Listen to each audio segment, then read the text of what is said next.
আমার যত ইচ্ছে খোদা জাগাও তোমার ইশারাতে, আমার শত ভাবনা খোদা ভাবাও তোমার করুণাতে। আমার যত ইচ্ছে খোদা। আসসালামু আলাইকুম ওয়া রাহমাতুল্লাহি ওয়া বারাকাতুহু। আলহামদুলিল্লাহি ওয়াহদাহ ওয়াসসালাতু ওয়াসসালামু আলা মান লা নাবিয়্যা বা'দা ওয়া আলিহি ওয়া আসহাবিহি আজমাইন। প্রিয় দর্শক, এনটিভির পর্দায় যারা দেখছেন, এইচএমএস নিবেদিত বরকতময় সাহারি অনুষ্ঠানের শুরুতে আমি আপনাদেরকে মোবারকবাদ জানাচ্ছি। দর্শক, অনুষ্ঠানের powered by Beacon pharma, BRB cable industries এবং বিআরবি হসপিটাল লিমিটেড। দর্শক, আমরা অনুষ্ঠান শুরু করব কোরআন তেলাওয়াতের মাধ্যমে। আমার যত ইচ্ছে খোদা। أعوذ بالله من الشيطان الرجيم.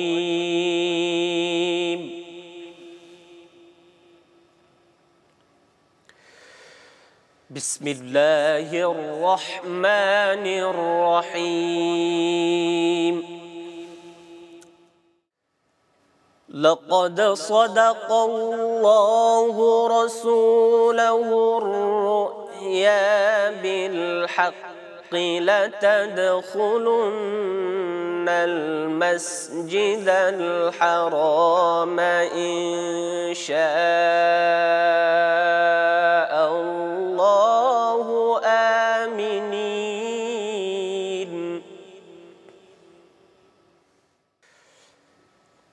محلقين رؤوسكم ومقصرين لا تخافون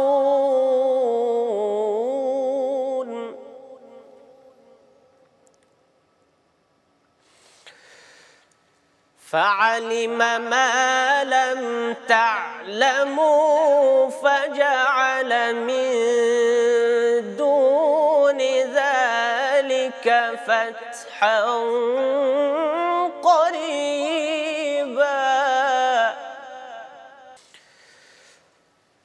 هو الذي أرسل رسوله بالهدى ودين الحق ليظهره على الدين كله وكفى بالله شهيدا. محمد رسول الله.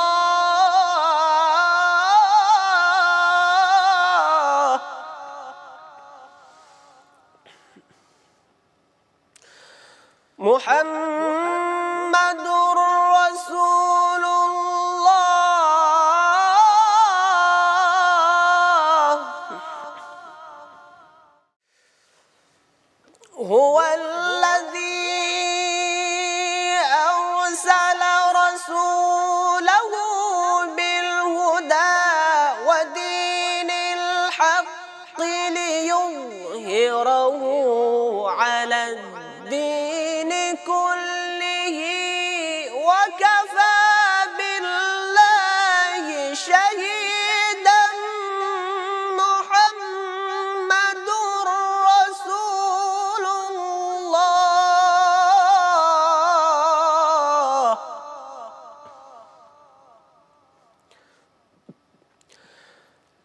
محمد رسول الله.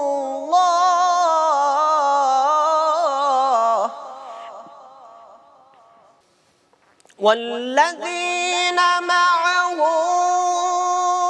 أشداء على الكفار رحماء بينهم تراهم ركعا سجدا يبتغون فضلا من الله ورضوانا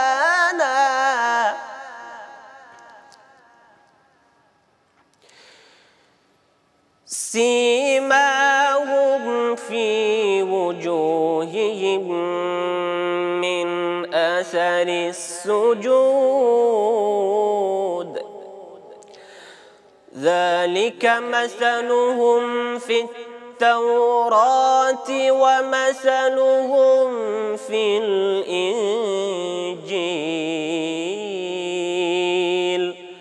صدق الله العظيم। দর্শক, আমরা কারি সাহেবের কণ্ঠে চমৎকার কোরআন তেলাওয়াত শুনলাম। এ পর্যায়ে রয়েছে প্রতিদিনের ন্যায় আজকেও বিষয়ভিত্তিক আলোচনা। আর আজকের বিষয়টি নির্ধারণ করেছি জাহান্নাম থেকে নিষ্কৃতির উপায়। যেহেতু আমরা পৃথিবীতে এসেছি, আল্লাহ পাক আমাদেরকে আবারও দুনিয়া থেকে তার কাছে তুলে নেবেন। আমাদের জন্য রয়েছে অনন্তকালীন জীবন। সেই জীবনে রয়েছে দুটি জায়গা, চিরকালীন বাসস্থান। একটি হচ্ছে চিরস্থায়ী জান্নাত, আরেকটি হচ্ছে চিরস্থায়ী জাহান্নাম। অতএব জাহান্নাম থেকে বাঁচলেই কেবলমাত্র আমরা জান্নাতে যেতে পারবো উত্তরাধিকার সূত্রে, আমাদের আদি পিতার উত্তরাধিকার সূত্রে। কিন্তু জাহান্নামে যে কারণে যাওয়া যায়, যে কারণে যাওয়া হয়, যে কারণে জাহান্নামে প্রবেশ করানো হবে, সেই বিষয়গুলি যদি আমরা না জানি, তাহলে জাহান্নাম থেকে আমরা কিভাবে নিষ্কৃতি পাবো? এজন্য আমরা বিষয়টি নির্ধারণ করেছি জাহান্নাম থেকে নিষ্কৃতির উপায়। আসুন এ বিষয় নিয়ে আলোচনা করব। এ বিষয়ের উপর আলোচনা করার জন্য আমরা স্টুডিওতে দুজন আলেমে দ্বীনকে নিয়ে এসেছি। আমাদের মেহমানদের সাথে আপনাদেরকে পরিচয় করিয়ে নিচ্ছি। আমার ডান দিক থেকে আছেন বিশিষ্ট আলেমে দ্বীন মুফাসসির কোরআন জনাব মাওলানা প্রিন্সিপাল মোশাররফ হোসাইন। আসসালামু আলাইকুম ওয়া রাহমাতুল্লাহি ওয়া বারাকাতুহু। এরপর আরেকজন রয়েছেন বিশিষ্ট আলেমে দ্বীন, বিমানবন্দর কোয়ার্টার মসজিদের খতিব মাওলানা রবিউল ইসলাম। আসসালামু আলাইকুম রাহমাতুল্লাহি ওয়া বারাকাতুহু। ওয়ালাইকুম আসসালাম রাহমাতুল্লাহি ওয়া বারাকাতুহু। আপনারা কেমন আছেন? আলহামদুলিল্লাহ। আপনাদেরকে স্বাগতম জানাচ্ছি। ভূমিকাতেই বলেছি জাহান্নাম থেকে নিষ্কৃতির উপায়। এই বিষয়গুলি আমরা জানি না, জানার পরও অনেকে মানি না। না মানার কারণেই যে আমরা জাহান্নামে যাব। অতএব না জানা এবং না মানা এই দুটি বিষয় নিয়ে জাহান্নাম থেকে নিষ্কৃতির যে উপায়গুলি আছে আমরা আলোচনা করব। প্রথমে আমি আপনার কাছে যাচ্ছি। আলহামদুলিল্লাহ, আলহামদুলিল্লাহি রাব্বিল আলামিন ওয়াসসালাতু ওয়াসসালামু আলা আশরাফিল আমবিয়া ওয়াল মুরসালিন ওয়া বা'দ। সাবজেক্টটি অত্যন্ত গুরুত্বপূর্ণ, কারণ আমরা দুনিয়ার জীবনে বয়সের এক প্রান্তে আমরা অনেকেই পৌঁছিয়ে গেছি। কারো বয়স 60, কারো 50, কারো 45। আমরা দেখতে পাই যে আমাদের বয়সেরও অনেক কম এবং বেশি অসংখ্য আমাদের পরিচিত জনেরা, আত্মীয় স্বজনেরা আমাদের সোসাইটির থেকে বিদায় হয়ে আখেরাতের জিন্দেগিতে চলে গেছে, কবরের জগতে চলে গেছে। দুনিয়ার জীবনটা আখেরাতের সাথে তুলনা করলে এর কোনো অস্তিত্বই হিসাবে আসে না। কারণ দুনিয়ার জীবন, একজন মানুষ ভূমিষ্ঠ হওয়ার পর তার সুনির্দিষ্ট বয়স পর্যন্ত সে বেঁচে থাকার পর তার মৃত্যু হয়। কিন্তু আখেরাতের জীবনটা এত বড় জীবন যে এই জীবন শুরু আছে তো তার শেষ নাই। এবং কোনো ইসলামী স্কলাররা বলেছেন যে এই 13 কোটি 30 লক্ষ মাইলের দূরত্বের যে আসমান আর জমিন, এর মাঝখানে যে আমরা সরিষা তেল তৈরি করি, সরিষার দানাগুলো খুব ছোট, এটা ভরপুর করে যদি রাখা যায়। আর আখেরাতের জীবনকে কম্পেয়ার করতে যেয়ে তিনি বলেছেন যে একটা ক্ষুদ্র পাখি যদি এই সরিষার দানা এত বিশাল পরিমাণ একটা দানা সরায় 50,000 বছর অপেক্ষা করে, আর একটা সরিষার দানা সরায়, এভাবে সমস্ত আসমান থেকে জমিন পর্যন্ত ভরপুর এই সরিষার দানা অপসারণ করা সম্ভব হবে। কিন্তু আখেরাতের জীবন শুরু হবে তো তার শেষ হবে না। এটার সাথে তুলনা করেছে। সো এই আখেরাতের জীবনটাকে আমরা যদি নিষ্কৃতি পেতে চাই, জান্নাতে যেতে চাই, জাহান্নাম থেকে মুক্তি পেতে চাই, তাহলে আমাদের কি করা দরকার? এটা হলো মূল বিষয়। আমাদের করা দরকার হলো জান্নাত যিনি সৃষ্টি করেছেন, জাহান্নাম তিনি সৃষ্টি করেছেন। আমাদের আমলি জিন্দেগি গঠনের জন্য গাইড বুক আল কোরআন তিনিই দান করেছেন, নাজিল করেছেন। আমাদেরকে পৃথিবীতে সৃষ্টি করে আল্লাহ তাআলা শ্রেষ্ঠত্ব দান করেছেন। ওয়ালাকাদ কাররামনা বানি আদম বলেছেন, আমি আদম সন্তানকে সবচেয়ে মর্যাদা সম্পন্ন করেছি, সম্মানিত করেছি। তো সম্মানিত আদম সন্তানের মধ্যে আমরা আজকে গোটা পৃথিবীতে 800 কোটি মানুষ বিরাজ করছে। পৃথিবী তো ছোট্ট একটা গ্রহ। তো 800 কোটি মানুষের মধ্যে আমরা ইমানদার বা মুসলিম বলে পরিসংখ্যানে দেখা যায় 250 কোটি বা 175 কোটি। কিন্তু এই মুসলমানদের মধ্যে জান্নাতে যাওয়ার যে আমল আর জাহান্নাম থেকে মুক্তির যে উপায়, যে বৈশিষ্ট্য, এটা যদি আমরা কোরআনের সাথে একটু তুলনা করি, জাস্টিফাই করি, তাহলে আমরা খুবই দেখতে পাই নগণ্য। কোরআনের সাথে খুব নগণ্য পাওয়া যাবে। কারণ কি, আমি আমার বাংলাদেশ নিয়ে একটু কম্পেয়ার করি, একটু করি, অবজারভেশন করি। যে আপনার কাছে আসবো, অবজারভেশন অবশ্যই করবেন। তবে আমরা যাব মাওলানা রবিউল ইসলাম সাহেবের কাছে, যে জাহান্নাম থেকে নিষ্কৃতির উপায় এ বিষয়ে। আমরা যে আমলগুলি কোরআনের মধ্যে আছে, যে কাজগুলি করলে জাহান্নামে যেতে হবে আর যে কাজগুলি করলে জাহান্নাম থেকে বেঁচে থাকা যাবে, কোরআনের দৃষ্টিকোণ থেকে আপনার কাছ থেকে জানতে চাই। নাহমাদুহু ওয়া নুসাল্লি আলা রাসূলিহিল কারীম, আম্মা বাদ। আমি সর্বপ্রথম আমাদের হুজুর সাল্লাল্লাহু আলাইহি সাল্লামের এই হাদিসটা দিয়ে শুরু করতে চাই, যে উনি রমজান মাসে মেম্বারে একটা পা দিলেন, উনি বললেন আমিন। দ্বিতীয় কদম রাখলেন, বললেন আমিন। তৃতীয় কদম রাখলেন, উনি বললেন আমিন। সাহাবা একরাম পরবর্তীতে জিজ্ঞাসা করলেন, হুজুর 3 বার আমিন বললেন, আমরা তো কিছুই শুনলাম না। তখন মহানবী সাল্লাল্লাহু আলাইহি সাল্লাম বললেন, এই মাত্র জিবরাইল আমার কাছে বলে গেল যে রমজান মাস 3টা কারণ, তার মধ্যে আমাদের যেহেতু এখন রমজান মাস, আমি এই কারণে এটাকে আমি ফোকাস করছি যে রমজান মাস রহমতের মাস। এই রহমতের মাস পেল আর সে তার নিজের গুনাহগুলো মাফ করাই নিতে পারল না, তার নাসিকা ধুলার সাথে মলিন হোক। যে রমজান মাসে প্রত্যেকটা আমলের বদলা আল্লাহ পাক 70 গুণ এবং ইখলাসের সাথে কেউ যদি করে, কত গুণ যে আল্লাহ বাড়িয়ে দিবেন এটা আল্লাহই ভালো জানেন। এবং আল্লাহ পাক হাদিসে কুদসির মধ্যে যেটা আল্লাহ রসুল সাল্লাল্লাহু আলাইহি সাল্লাম বলতেছেন যে রোজা আমার জন্য, আস-সাওমু লি, রোজা আমার জন্যে, হ্যাঁ, এবং এর প্রতিদান আমি নিজেই দেব। কোনো হাদিসে পাওয়া যায় যে আমি রোজার প্রতিদান। তাহলে এই যে রমজান মাস, সে গুনাহ কিভাবে মাফ করিয়ে নেবে, আমাদের হুজুর সাল্লাল্লাহু আলাইহি সাল্লাম আমাদেরকে উৎসাহ দিয়েছেন যে কিভাবে সে এই রমজান মাসে আল্লাহর রসুল সাল্লাল্লাহু আলাইহি সাল্লাম বলতেছেন, মান সামা রমাদান ঈমানান ওয়া ইহতিসাবা গুফিরা লাহু মা তাকাদ্দামা মিন যামবি। যে রমজান মাসে রোজা রাখলো ঈমানের সাথে, বিশ্বাসের সাথে এবং ইয়াকিন করে, এবং সে সুন্দরভাবে রোজা রাখলো, আল্লাহ রাব্বুল আলামিন তার পিছনের সমস্ত গুনাহ খাতা মাফ করে দিবেন। আপনার কাছে ওই একই প্রশ্ন রাখতে চাই যে জাহান্নাম থেকে নিষ্কৃতির উপায়, যে আমলগুলি করলে জাহান্নামে যাওয়া যায়, আল্লাহ পাক কোরআনের অসংখ্য পাতায় পাতায় বলেছেন। আপনি 2-1টি আমল, যে কাজগুলি করার কারণে জাহান্নামে যেতেই হবে, সেই কাজগুলি খুব স্পর্শকাতর। সূরা মুদ্দাসসিরের মধ্যে জাহান্নাম তো অনেকগুলো ক্লাসিফাইড আছে, আমরা সবাই জানি। তার মধ্যে একটা নাম হলো সাকার। জি, কোরআনের সূরা মুদ্দাসসিরের মধ্যে আল্লাহ রাব্বুল আলামিন বলতেছেন, মা সালাকাকুম ফি সাকার, তোমরা সাকার জাহান্নামে কেন গেলে? সাকার জাহান্নামী যারা হবে ওদেরকে জিজ্ঞাসা করা হবে যে কেন তোমরা সাকার জাহান্নামী? ক্বালু লাম নাকু মিনাল মুসাল্লিন। এক নম্বর, আমরা নামাজ পড়তাম না। 1 নম্বর হলো নামাজ আদায় করতাম না। ওয়ালাম নাকু নুতঈমুল মিসকিন, আমরা নামাজ যারা ছেড়ে দেয় এটা জাহান্নামের কারণ। এটা আল্লাহ রাসূল সাল্লাল্লাহু আলাইহি সাল্লাম হাদিসের মধ্যে বলছেন যে ইমানদার এবং কাফের এর মধ্যে ব্যবধান হলো নামাজ ছেড়ে দেওয়া। বাইনাল আবদি ওয়াল কুফরি তারকুস সালাহ, মান তারাকা সালাতা মুতাআম্মিদান ফাকাদ কাফারা। সে ব্যক্তি ইচ্ছাকৃত নামাজ ছেড়ে দিল, সেজন্য কুফরি করলো। দ্বিতীয়টি ওয়ালাম নাকু নুতঈমুল মিসকিন, আমরা মিসকিনদেরকে খেলাইতাম না। তার মানে মানুষের প্রতি মানুষের যে দায়বদ্ধতা, ক্ষুধার্ত মানুষ, যেই কাজ করলে পরে জান্নাতে যাওয়া যাবে সেই কাজটা যদি না করা হয়, মানুষকে খাদ্য খাওয়ানো, খাদ্য খেলানো, জান্নাতি আমল, তাদখুলুল জান্নাতা বিসালাম, হাদিস শরীফে আছে। জি, সঠিক বলছেন আপনি। 3 নম্বর, এই যে যারা সাকার জাহান্নামী, তাদের ক্লাসিফাইড বর্ণনা করতে গিয়ে মানে তাদের গুণাবলী, মানে এটা গুণ বলতে খারাপ গুণ। প্রথম ছিল যে তারা নামাজ আদায় করতো না, ওয়ালাম নাকু নুতঈমুল মিসকিন ওয়া কুননা নাখুদু মাআল খায়িদিন, এবং তারা কি করত? উপহাস করত। ইসলামী বিধিবিধান নিয়ে, বিভিন্ন বিষয় নিয়ে, আলেম ওলামাদেরকে বা ধর্মীয় বিষয় নিয়ে তারা উপহাস করত। এই উপহাসের সাথে তারাও একসাথে মজা করত, এখানে মানুষকেও তাচ্ছিল্য মনে করত।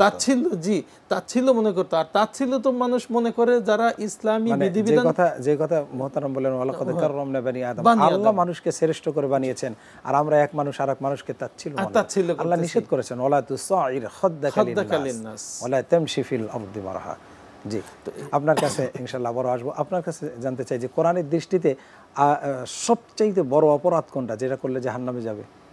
সবচেয়ে বড় অপরাধ হলো আল্লাহ তাআলা আকবারুল কাবায়ের, সেটা হলো আল্লাহ তাআলার সাথে শিরক করা। জি, আল্লাহ তাআলার সাথে অংশীদার যারা নিযুক্ত করবে, তাদের কোনো আমল, দুনিয়ার জিন্দেগির কোনো আমল, ওয়া ইউশরিক বিল্লাহ ফাকাদ হারামা আলাইহিল জান্নাহ ওয়া মাওয়াহুন নার। জি, তো এইটা হলো 1 নম্বর। 2 নম্বর হলো পিতামাতার অবাধ্য আচরণ করা।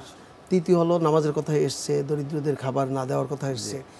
আর জাহান্নাম থেকে নিষ্কৃতি বা মুক্তি পাওয়ার উপায় হলো ইয়া আইয়ুহাল্লাযীনা আমানু হাল আদুল্লুকুম আলা তিজারাতিন তুনজিকুম মিন আযাবিন আলীম। আল্লাহ বলছেন এভাবে যে হে ঈমানদারেরা, আমি কি তোমাদেরকে একটা ব্যবসার কথা বলবো যে ব্যবসা তোমাদেরকে যন্ত্রণাদায়ক, পীড়াদায়ক জাহান্নামের শাস্তি থেকে নিষ্কৃতি দেবে, মুক্তি দিবে। এরপরে আল্লাহ তাআলা নিজে তার জবাব দিচ্ছেন, তুমিনুনা বিল্লাহ, ঈমান আল্লাহর উপরে আনা, ওয়াতুজাহিদুনা ফি সাবিলিল্লাহ, আল্লাহর রাস্তায় যুদ্ধ করা। আরেকটি হলো মাগফিরাতের জন্য আল্লাহর কাছে ক্ষমা চাওয়া, ওয়াসারিউ ইলা মাগফিরাতিম মির রাব্বিকুম ওয়া জান্নাতুন আরদুহাস সামাওয়াতি ওয়াল আরদ। আল্লাহ বলছেন যে তোমরা আল্লাহর ক্ষমার দিকে দ্রুত অগ্রগামী হও, ছুটে যাও। ওয়াসারিউ, সারি মানে দৌড়াও, মানে ধাবমান হও। কি জন্য? ইলা মাগফিরাতিম মির রাব্বিকুম, তোমরা সেই পরওয়ারদিগার রব্বুল আলামিনের পক্ষ থেকে তার ক্ষমার জন্য, তার মাগফিরাতের জন্য, ইস্তেগফারের জন্য তার দিকে ধাবমান হও, অগ্রসর হও। তাহলে কি হবে? আল্লাহ তাআলা তোমাদের জন্য জান্নাত বিনির্মাণ করে রেখেছেন। সেই জান্নাতের পরিসীমার কথা আল্লাহ বলছেন আসমান থেকে জমিন পর্যন্ত। এর পরক্ষণে আল্লাহ বলছেন ওয়াইদাত লিল মুত্তাকিন, আল্লাহ তাআলা এই জান্নাত নির্মাণ করে রেখেছেন মুত্তাকি যারা, তাদের জন্য। অতএব মুত্তাকি ছাড়া, তারা ছাড়া তাদের বিপক্ষে কারা? পাপাচার, মুজরিমিন, জালেম, হ্যাঁ, কাতেল। আল্লাহ তাআলা বলছেন আল্লাযীনা কাফারু ওয়া কাযযাবু বিআয়াতিনা উলাইকা আসহাবুন নার। যারা কাযযাব, আল্লাযীনা কাফারু, যারা কুফরি করলো, কুফরি মানে প্রত্যাখ্যান করা, দিনকে প্রত্যাখ্যান করা, ইসলামকে প্রত্যাখ্যান করা, আল্লাহকে অস্বীকার করা, এটাকে কুফরি বলা হয়। আল্লাযীনা কাফারু ওয়া কাযযাবু বিআয়াতিনা, আর যারা আমার নাজিল করা নিদর্শন, আল্লাহর আয়াত, আল কোরআনুল কারীমের আয়াতকে যারা মিথ্যা প্রতিপন্ন করলো, এটাকে তুচ্ছ তাচ্ছিল্য করলো। মাওলানা আগে বলেছেন যে আল্লাহর বিধানকে নিয়ে তুচ্ছ করা। যারা কুফরি করলো এবং আল্লাহর বিধানকে, আল্লাহর আয়াতকে যারা তুচ্ছ করলো, হ্যাঁ, আল্লাযীনা কাফারু ওয়া কাযযাবু, মিথ্যা প্রতিপন্ন করলো, উলাইকা আসহাবুন নার, তারা জাহান্নামের বাসিন্দা হবে। উলাইকা আসহাবুন নার হুম ফিহা খালিদুন, এই জাহান্নামে তারা অনন্তকাল থাকবে, ঢুকবে তো ঢুকবে, সেখান থেকে ফিরে আসবে না। সো সবচেয়ে বড় কথা হলো আল্লাহর সাথে শিরক না করা, পিতামাতার অবাধ্যাচরণ না করা, চুরি না করা, ডাকাতি না করা, মানুষ খুন না করা, জেনা ব্যভিচার না করা, আকবারুল কাবায়ের সহ সমস্ত পাপাচারমূলক কাজ থেকে, মানুষের উপর জুলুম না করা, হ্যাঁ, তারপর আয়নাঘর তৈরি করে বছরকে বছর মানুষকে আটকিয়ে না রাখা, এই কাজগুলো জাহান্নাম, নিশ্চিত জাহান্নামে যাওয়ার কাজ। অতএব আমরা মানে উদ্দেশ্য প্রণোদিত কথা না, একেবারে বাস্তব কোরআনের অকেট্ট দলিল রয়েছে। আমরা জাহান্নাম থেকে মুক্তি পেতে গেলে কোরআনের পথের প্রতীক হওয়া। আল্লাহ তাআলা চূড়ান্ত পর্যায়ে বলতে চাই, আল্লাহ তাআলা বলছেন কিতাবুন আনসালনাহু ইলাইক লিতুখরিজান নাসা মিনাজ জুলুমাতি ইলান নার। আমি এই কিতাব নাজিল করেছি এজন্য যে রাসূল হে, এই কিতাবের মাধ্যমে, কোরআনের মাধ্যমে তুমি জাহান্নামের যে অন্ধকারে নিমজ্জিত রাস্তা, মানুষ হাবুডুবু খাচ্ছে, অগ্রসর হচ্ছে, ধাবমান হচ্ছে, তাদেরকে জাহান্নামের অন্ধকারে নিমজ্জিত রাস্তা থেকে বেরিয়ে এনে তুমি জান্নাতের আলোকময় রাস্তা দেখাবে। সো কোরআনিক গাইড আমরা যদি জীবনের সকল ক্ষেত্রে পরতে পরতে মেনে চলি, তাহলে জাহান্নাম থেকে মুক্তি পেতে পারি। আপনাকে অসংখ্য ধন্যবাদ। প্রিয় দর্শক, জাহান্নাম থেকে নিষ্কৃতির উপায় অনেকগুলি কথা আমরা শুনলাম আমাদের মুহতারামের কাছ থেকে। এবার আপনার কাছে জানতে চাই যে আল্লাহ পাক এই জাহান্নামীদের শাস্তিটা কত কঠিন হতে পারে, কোরআনের আলোকে যদি আপনি একটু দর্শকদের জন্য বলেন। আউযু বিল্লাহি মিনাশ শাইতানির রাজিম, বিসমিল্লাহির রহমানির রহিম। ওয়াসিকাল্লাযীনা কাফারু ইলা জাহান্নামা সুমারা হাত্তা ইযা জাউহা ফুতিহাত আবওয়াবুহা ওয়া ক্বালা লাহুম খাযানাতুহা আলাম ইয়াতিকুম রাসূলুম মিনকুম ইয়াতলুনা আলাইকুম আয়াতি রাব্বিকুম ওয়ায়ুনযিরুনাকুম লিকাআ ইয়াউমিকুম হাযা ক্বালু বালা। আল্লাহ রাব্বুল আলামিন সূরা জুমারের ভিতরে এই জাহান্নামীদের কিছু বর্ণনা এখানে তুলে ধরছেন, যে তাদেরকে ধাক্কায়া ঘাড়ে ধরে ধাক্কিয়ে তাদেরকে জাহান্নামে নিয়ে যাওয়া হবে। যেরকম সূরা আল হাক্কার মধ্যে আল্লাহ রাব্বুল আলামিন বলতেছেন, ওয়া আম্মা মান উতিয়া কিতাবাহু বিশিমালিহি ফায়াকুলু ইয়া লাইতানি লাম উতা কিতাবিয়া ওয়া লাম আদরি মা হিসাবিয়া ইয়া লাইতাহা কানাতিল কাদিয়া মা আগনা আন্নি মালি হালাকা আন্নি সুলতানিয়া খুযুহু ফাগুল্লু। বাম হাতে যার আমলনামা দেওয়া হবে সে বলবে, আমার যদি আমলনামা না দেওয়াই হতো খুব ভালো হতো। তখন আল্লাহ রাব্বুল আলামিন ফেরেশতাদেরকে আদেশ করবেন, খুযুহু ফাগুল্লু, একে ধরে একে পরবর্তীতে আয়াতে আল্লাহ পাক বলতেছেন যে সিলসিলা জিনজির দিয়ে তাকে বাঁধো, বেঁধে তাকে গলায় বেঁধে টানতে হেঁচড়াইতে তুমি তাকে জাহান্নামে তাকে নিক্ষেপ করে ফেলো। জাহান্নামীরা যখন ভিতরে ঢুকবে তাদেরকে জাহান্নামে যারা যাবে তাদেরকে অপমানিত করতে অপমানিত করতে যেরকম ইব্রাহিম আলাইহিস সালাম ওনার বাবা আযাব মুহিনা। আমি হাদিসের ভিতরে যে ঘটনাটা আসছে, ইব্রাহিম আলাইহিস সালাম, উনি ইব্রাহিম আলাইহিস সালামের বাবাকে যখন তিনি দাওয়াত দিলেন, তখন তার বাবা তো দাওয়াতকে প্রত্যাখ্যান করলো, শুধু তাই না, হ্যাঁ, এবং ছেলেকে বিতাড়িত করে দিল। মানে ইতিজাল শব্দটা কোরআন শরীফে আসছে। ইব্রাহিম আলাইহিস সালাম বলতেছেন আস্তাগফিরুল্লাকা রব্বি, বাবা আমি আপনার জন্য আমি আল্লাহর কাছে ইস্তেগফার করব। তো হাদিসের ভিতরে বুখারী এবং অন্যান্য হাদিসের ভিতরে যেটা পাওয়া যায়, বুখারী শরীফে লিখছে যে কিয়ামতের দিন ইব্রাহিম আলাইহিস সালামের বাবাকে একটা জন্তুতে পরিণত করা হবে। ইব্রাহিম আলাইহিস সালাম দেখবে একটা জন্তুকে টেনে নিয়ে জাহান্নামে নিয়ে যাওয়া হচ্ছে। জাহান্নামীদের শাস্তি কোরআনের মধ্যে কুল্লামা বাদদালনাহুম জুলুদান, মানে তাদেরকে চামড়া একবার পুড়ে শেষ হবে, আবার নতুন করে চামড়া এখানে জন্মাতে থাকবে। এরকম না যে একবার চামড়া পুড়ে গেল আর হবে না, এখানে মরণ নাই। কিয়ামতের দিন আল্লাহ পাক জান্নাতি এবং জাহান্নামীদের সামনে উভয়ের মাঝখানে একটা জন্তুকে আনবেন, মৌত নামের একটা জন্তুকে জবাই করে দিয়ে আল্লাহ পাক বলবেন মৌত শেষ, আর কারোর মৃত্যু হবে না। এরপর আরো সূরা ওয়াকিয়ার ভিতরে অনেক জায়গায় আল্লাহ পাক বলেছেন যে জাহান্নামের খাদ্য হবে গরম পানি ও পান। জাক্কুম, জাক্কুম একটা বৃক্ষ, যেটা আর কি কণ্টকময় বৃক্ষ, এবং পচা গন্ধ হবে। এটা হলো জাহান্নামীদের শরীর থেকে মানে যেগুলো গলে যাওয়া পুঁচ এবং রক্ত, এগুলোকে তাদেরকে পান করতে দেওয়া হবে। ঘৃণ্য একটা অপমানজনক জীবন যাপন, এবং আগুনের শাস্তি তো কঠিন, এত কঠিন যে সবচাইতে জাহান্নামীদের যে কম শাস্তি হবে রাসূলের চাচা আবু তালেব, তাকেও একটা জুতা পরায় দেওয়া হবে, আগুনের জুতা। এর আযাবেই আবু তালেবের ঘিলুগুলি সব গলে গলে পড়তে থাকবে, নাক দিয়ে কান দিয়ে পড়তে থাকবে, আর সে ভাববে আমার থেকে শাস্তি আর কাউকে বেশি দেওয়া হচ্ছে না। এটা হলো সবথেকে কম শাস্তি, সবচেয়ে কম শাস্তি। আর বড় শাস্তির কথা, চাচা হয়েছে এবং ইসলামের পক্ষে ছিল, শুধু ঈমান আনেন, এতটুকু ঈমান আনলেই বিলকুল জান্নাতি, তিনি জান্নাতি হয়ে যাইতেন। তাহলে সেই আমরা তো জাহান্নামের মধ্যেই ডুবে আছি, আমরা আপনি সর্বশেষ এই ব্যাপারে সাবধানবাণী কি করবেন? জি, সাবধানবাণী হলো আমরা আমাদের হাতে 2 মিনিট সময় আছে। জাহান্নাম থেকে মুক্তির জন্য সকল ভালো কাজের আগে ঈমান আর ইয়াকিন, ঈমান ছাড়া সমস্ত কাজ আল্লাহর কাছে তুচ্ছ, কোনো বিনিময় নাই। যেটা সূরা আসরের প্রথমে আল্লাহ বলেছেন, সেটা যাচ্ছে না, আমি লজিক বলছি। একটা ব্ল্যাকবোর্ডে আমরা যদি শূন্য লিখি, 1 2 3 5 10টা লিখি, সকল শূন্যগুলো মিলে একটা বড় শূন্য হবে।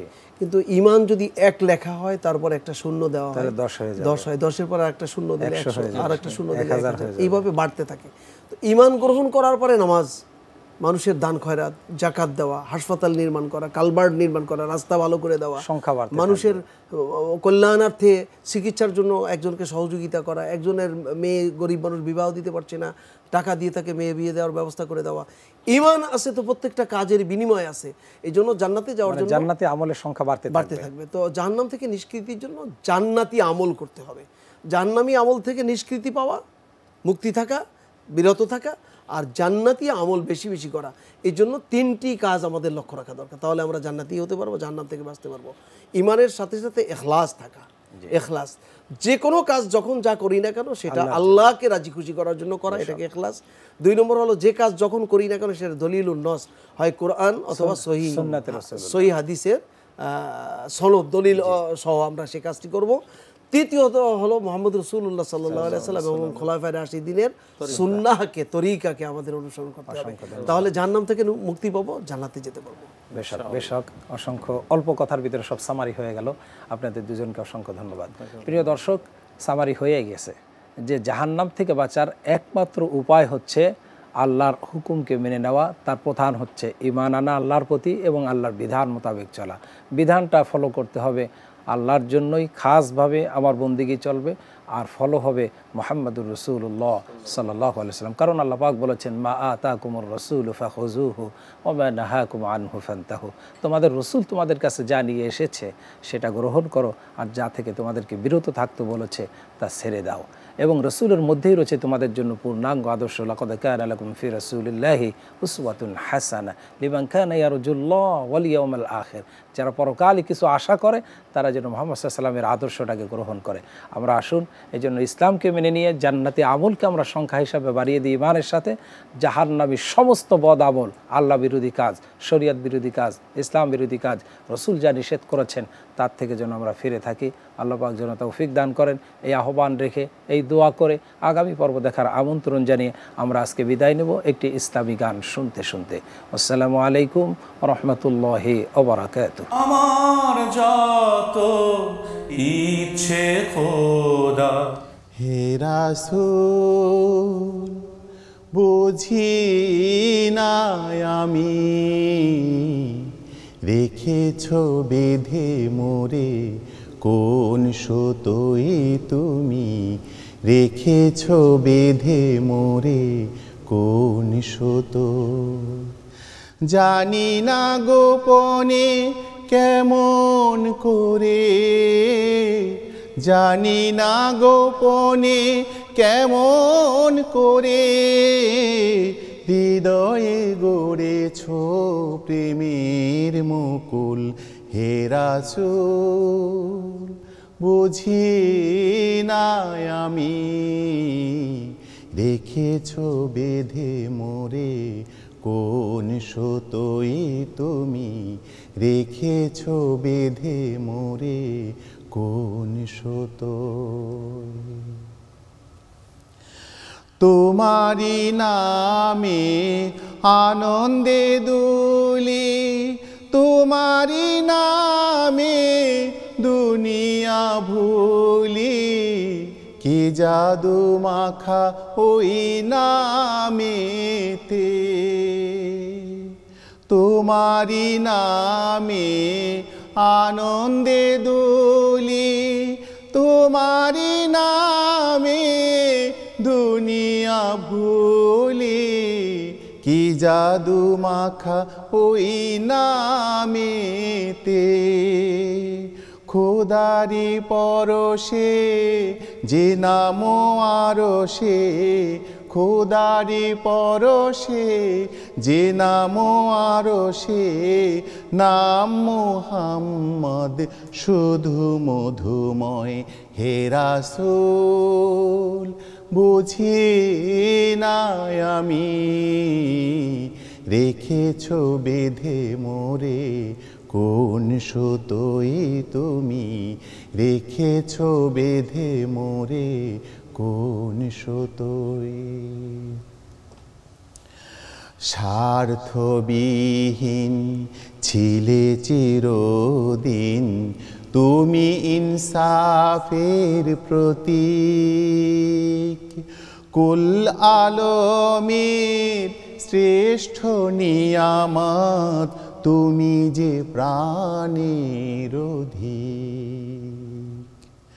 তুমি প্রিয়তম আমেনা নন্দন, কুল আলমের হৃদয়ে স্পন্দন।